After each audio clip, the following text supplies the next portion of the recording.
के बारे में प्रचार बहुत हुआ है, लेकिन कितना काला धन आया है नहीं आया सब जानते हैं। और अभी महाराष्ट्र के भाजपा के बड़े मंत्री को इस्तीफा देना पड़ा, उसके दाऊद इब्राहिम से संपर्क थे, ज़मीन के घोटाले थे, व्यापम का स्कैम उसकी जांच कोई करता नहीं, ललित मोदी के स्कैम की जांच कोई करता नहीं।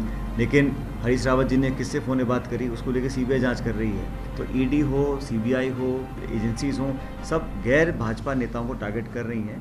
भ्रष्टाचार लगातार हो रहा, राजस्थान के अंदर खान घोटाला हुआ, अफसर रोज़ पकड़े जा रहे हैं। इतने बड़े अधिकारी ऑफिसर्स अगर पकड़े जा रहे हैं, हज़ारों करोड़ का भ्रष्टाचार हो रहा है, तो सत्ताधारी दल के लोगों का आशीर्वाद नहीं है, इसके बिना कैसे हो सकता है? प्रधानमंत्री कई बार विदेश यात्राओं पर जा चुके हैं, हमारे ख्याल इतना तो कोई प्रधानमंत्री नहीं गया होगा, लेकिन विदेश यात्रा जाने का कोई विरोध नहीं है।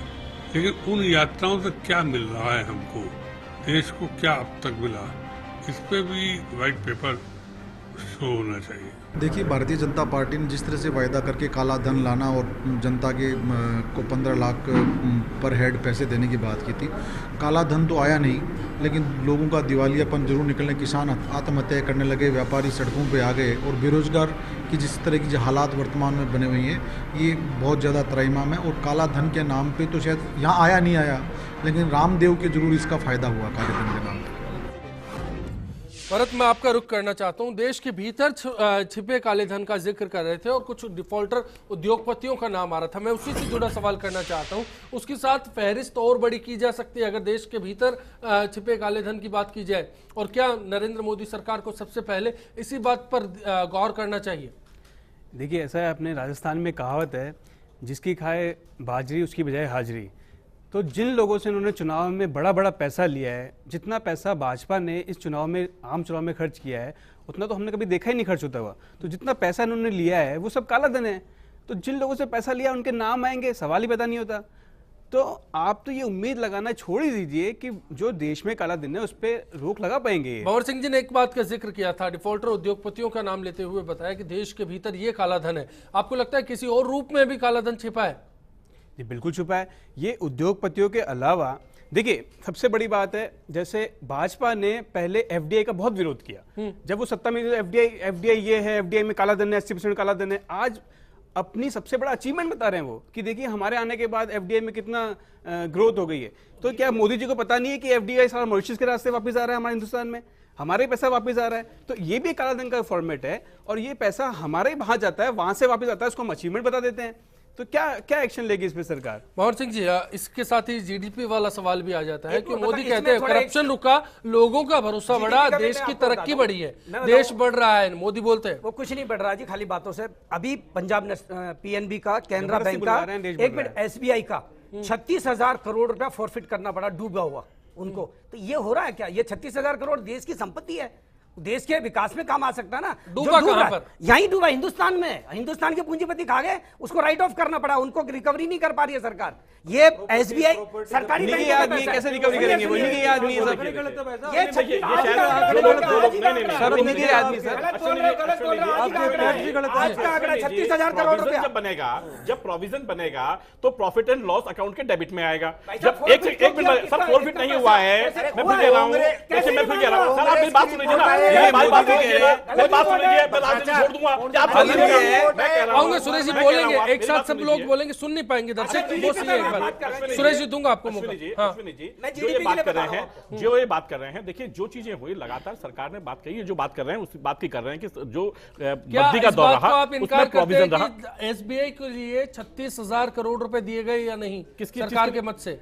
नहीं, वो कैपिटल इंट्रोड्यूस हमेशा होता है। देखिए वो तो हर एक बार कैपिटल इंट्रोड्यूस होता है। सरकार ने एनपीए अकाउंट के अंदर, मेरी बात सुनिए, चलिए इस पर नहीं उलझेंगे, जीडीपी पर बात करना चाहते हैं। जीडीपी पे मैं आपको बताता हूं, भ्रष्टाचार से क्या जीडीपी रुका है? ये जीडीपी तो मोदी जी बता रहे हैं कि 7.9% बढ़ गई। अब आपको मैं पीछे ले चलता हूं। जो है इनका सितंबर जो है 2014 में इन्होंने हमसे कहा कि हमारी मार्च की तिमाही में 7.3% इन्होंने जीडीपी बताई, अब कह रहे हैं कि 7.9% आ गए। उसके पहले 2014 की जो तिमाही थी उसमें 5.3% थी जीडीपी देश की, जब मनमोहन सिंह जी थे। मोदी जी के आते ही 3 महीने के अंदर जीडीपी बढ़ करके वो हो जाती है 7.5%। आप देखो 220 पॉइंट जो है वो कैसे बढ़ गए जीडीपी के अंदर। इन्होंने किया क्या उसमें? जादूगरी देखो इनकी, ये कितने बड़े जादूगर हैं लोगों को बेवकूफ बनाने में। इन्होंने जो बेस ईयर था जीडीपी कैलकुलेशन करने का, जो बेस ईयर था वो था 2004-05, उसको बदल के 2011-12 कर दिया। उससे सीधे 220 पॉइंट बढ़ गए उसके अंदर। जैसे महंगाई भत्ते में होता है ना, एक महंगाई भत्ता 1960 बराबर। सुनिए मोदी जी, सुनिए, ये हाँ ये खेल है, हास्यास्पद ये बात खेल है, ये कर खेल। मैं समझ नहीं पा रहा हूं। जीडीपी बढ़ी है, सर जीडीपी में बेस ईयर क्या है? अरे बेस ईयर बेस ईयर कैसे बनती है? बेस ईयर क्या बनता है सर? सर जीडीपी में बेस ईयर नहीं होता। फिर आप जीडीपी में होता है ग्रॉस डोमेस्टिक प्रोडक्शन, जो बेसिकली आपका पैसा फ्लो हो रहा है उसकी सर्कुलर बता रहा है। सर उसमें सर्कुलर में क्या है? 2014 क्या करप्शन से लेना देना है? सुरेश जी, चेंज हो सकता है, इंडेक्सेशन चेंज हो सकता है। सुरेश जी, आपका किस बात पर एतराज है? जीडीपी के ऊपर चलता था फैक्टर, उसको कर दिया इन्होंने जो है मार्केट लेना देना ही नहीं है। ये इस तरह का देश गेम में करने से आज थोड़ी होता है। छोटे से छोटा व्यापारी, चाहे पुलिस वाले को ले लें और चाहे देश के बड़े से बड़े व्यापारी को ले लें, अगर उसकी आत्मा पे हाथ रखवा कर आप ये बोलेंगे कि देश की हालत क्या है, तो वो कहेंगे कि इस 2 साल में जो देश की हालत और हमारी हालत जो खराब हुई है, हमने हमारे जीवन में कभी नहीं देखी। इनके भी दोनों आत्मा ये आम आदमी का सीधा लहजा है। ये दोनों भी कहेंगे आम आदमी का लहजा है। भारत के नागरिक के नाते बंगाल में कहेंगे, रखे क्या? ये बीजेपी हरियाणा में के नाते बंगाल में नहीं हाथ कहेंगे, रखे क्या? ये बीजेपी के नाते हरियाणा में नहीं हाथ कहेंगे, रखे क्या? बंगाल मोदी में जी के हाथ नाते रखे नहीं क्या? कहेंगे, क्योंकि ये तो तमिलनाडु में हाथ रखे क्या? अरे व्यापारी का देश नाम की बताते नहीं। 78वां सूरज सोनी जी, सूरज सोनी जी, आपसे सवाल है मेरा। कैसे याद रखेंगे? सूरज सोनी जी, आपसे सवाल है मेरा। भ्रष्टाचार लाने वाले अरुण लोग, जेटली जब बजट पूंजीपतियों पेश को कर रहे थे, फंसाने वाले सूरज जी, लोग, इन लोगों से क्या आशा रखते सूरज जी, हैं? अरुण जेटली बजट पेश कर रहे थे, बोल रहे थे कि काले धन का डिक्लेरेशन करेंगे, 40% आप दीजिए पेनल्टी का, और आपकी जो टैक्स के बाद में बाकी बचा पैसा व्हाइट मनी में कन्वर्ट हो जाएगा। आपको लगता है कि ये फॉर्मूला कारगर रहा, इसके बाद पैसा आया? हो गया, वो तो फ्लॉप हो गया, कहाँ कारगर है? मैं जानना चाहता हूँ ये स्कीम कैसी रही? सुरेश जी, सूरज सोनी जी। देखिए अश्विनी जी, समय समय के ऊपर सरकारें इस तरह के जो ऑफर है वो करती है, और इनकम टैक्स डिपार्टमेंट तो पहली बार ऐसा हुआ है मेरे ख्याल से, पहली बार। कोई और करेक्ट कर दे मुझे। इनकम टैक्स डिपार्टमेंट में तो ये शुरू से परंपरा रही है। इतने बड़े पैमाने पर बजट में घोषणा की गई है क्या? घोषित आय जो है वो स्व प्रेरणा से कोई सरेंडर करता है तो उस पे जो देश हित में टैक्स होता है वो काटने के बाद में और उसको वाइट करते रहे, और ये राय है।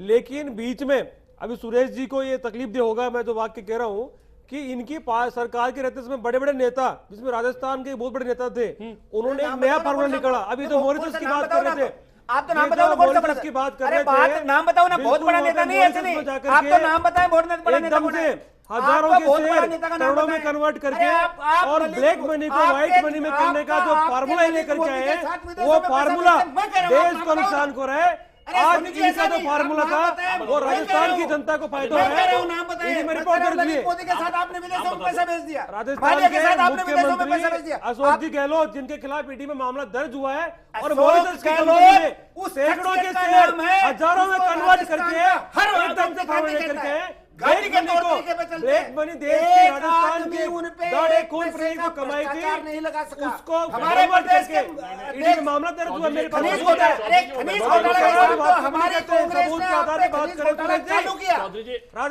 चलिए हुई, मैं मेरे ख्याल से दर्शक समझ गए आप दोनों क्या कहना चाहते हो। मैं आता हूँ पंकज जी, आपसे भी जानना चाहता हूँ, अरुण जेटली के काले धन को सफेद करने के फॉर्मूले में कितना दम है? खनिज घोटाले की जांच कराओ भाई। पंकज जी, आपसे सवाल है। देखिए जो चीज बात कहा आपने कि देखिए ये दूसरी बार स्कीम लाया गया, 97 के अंदर वीडीआईस लाया गया, वॉलंटियर डिस्क्लोजर इनकम स्कीम लाई गई, जिसमें 30% टैक्स की लिमिट रखी गई।